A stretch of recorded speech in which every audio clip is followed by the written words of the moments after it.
Welcome back to Copper Star Precision, the channel dedicated to getting you more points at your competitive shooting matches. We are still going over the November 2024 NRL22 course of fire. This is stage 4, so again, we have a single distance of targets, but because it's a double hanger, we have a weird target order once again. So again, I've made a data card for this stage that I'll share with you in a moment. Let's take a look at the stage description. On the start signal, engage the targets in the following order and manner. Left tip, large target twice. From the right tip, small target twice. From the middle tip, large then small. From the center, small then large.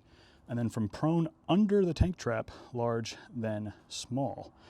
This stage is stage 4. It's called Never Trust a Course of Fire Without a Tank Trap. I agree. This is a staple prop, and you see it in most courses of fire, and we should be pretty used to it by now, but now we're being dictated which tip to engage, which targets to engage, so on and so forth. So my data card for this stage, 75-yard target, dial and parallax for that. My dope is 0.7 of a mil. I have the positions on the left and then the target order on the right, and I use that bottom and top nomenclature so I don't get confused with left tip, large, small, so left versus right, all kind of stuff. So I've got left, bottom, bottom, right, top, top, middle, bottom, top, center, top, bottom, prone, bottom, top. As far as gear goes for this stage, I bring 2 bags. One bag I'm going to use for all the tips and as rear support in the prone.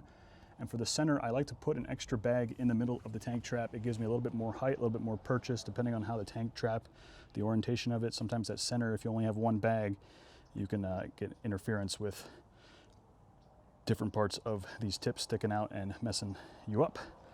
So let's see what this might look like in practice. I should be able to get away with leaving my bipod deployed. If not, I would have just folded it up and then deploy it for the last part of the prone. So let's see how this works. I'm going to start the timer. We're going to start all gear in hand. I'm going to start towards the middle of the tank trap. I'm going to get that bag settled. It's going to stay there the whole time. Then I get my wedge-shaped bag, stick it on this tip, and give it a little shimmy. Get it settled, rifled there, into the barricade stop. Left tip, we're going bottom, bottom on the stage 4 targets. Bottom, and then bottom again. And then we're moving, keeping the rifle pointed downrange at all times. We're gonna do a little moonwalk backwards to the right tip, which is the next dictated position.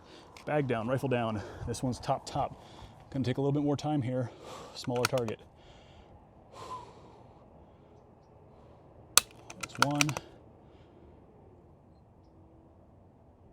That's 2. Again, rifle pointed downrange, moonwalking backwards to this 3rd middle tip.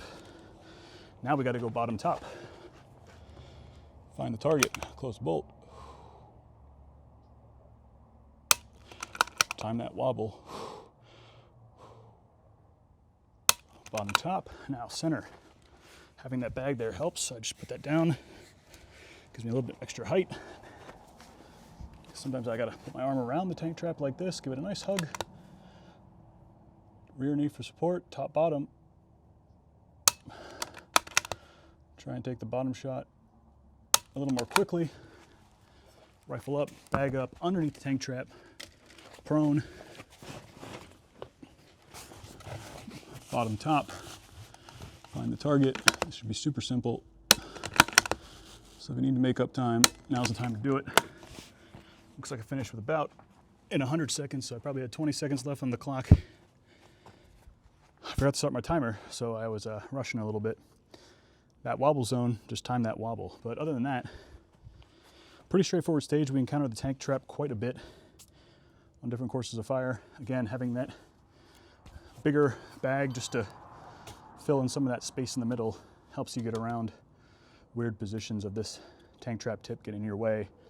Gives you a little bit more height, a little bit way to maneuver around the obstacle. As you saw, I had to put my hand actually around the tank trap to stabilize the front of the rifle, but having that bag there definitely helped. Other than that, your favorite wedge-shaped bag for the tips, and that's all there is to it. Pretty straightforward stage. Again, easy to mess up the target order or the position order. So it's both the target order and the position order are dictated, so make sure that you have a data card that you understand so that you can execute your plan to perfection and get the maximum amount of points possible. If you like these videos, let me know by liking this video, commenting down below. While you're there, subscribe, enable notifications. We got one more stage to go, and then we'll bring you match footage from the first match of the month. And until I see you next time, as always, score more points.